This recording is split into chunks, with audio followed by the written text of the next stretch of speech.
Alrighty, we got a 319E Skidsteer in here. It's a chicken house machine. It's pretty nasty. It's my helper's daddy. We're gonna get her taken care of. It's not charging, and also it's got weak hydraulics whenever it gets warm. But I've already went out for the not charging part of it. We're gonna have to do a wiring diagram, get in there. We couldn't get any voltage to that wire coming from the ECM.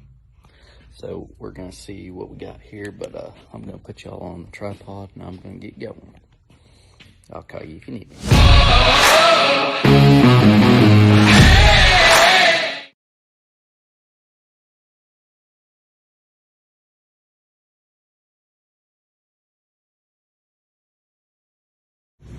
Alrighty, so we are testing continuity between the fuse and the E and U up top.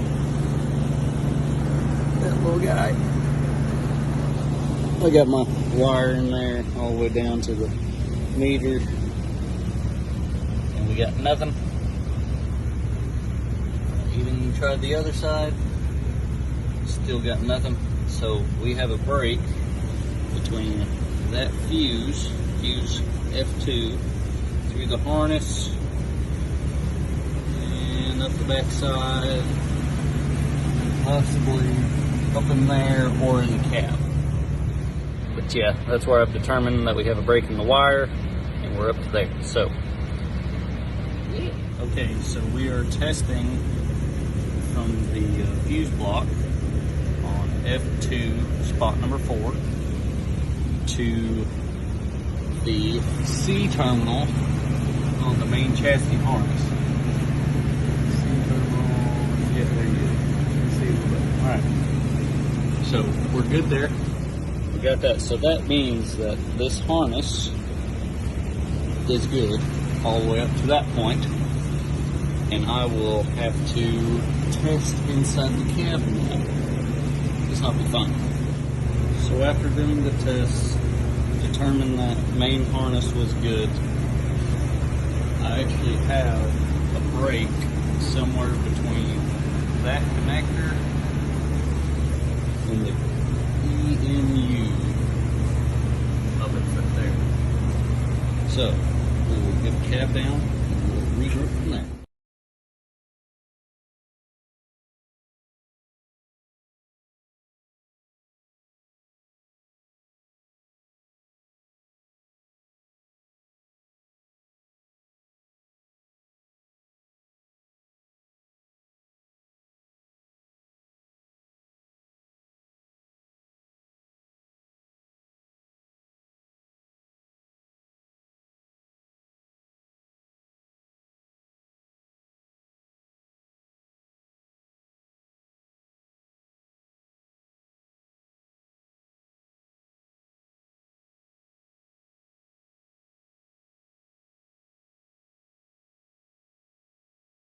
Up there, this splice, right, let me see if I can find it. That one right there for the power, for unswitched power coming into the cab and going to all the accessories was messed up, so we got her fixed. Alrighty then, day 2 on the old Skidsteer. Found the problem. The harness that runs behind the starter dips down in there and goes to the alternator and the AC compressor has a bunch of issues. So instead of just running one wire, we decided to go in deep on it and figure out what the issue is. Focus, and there's part of it. There's that one on the negative. It would have been a catastrophe. The AC would quit working and then the whole machine would have been scrapped. But any users, we're gonna get this thrown back together and I'll let y'all know how it works.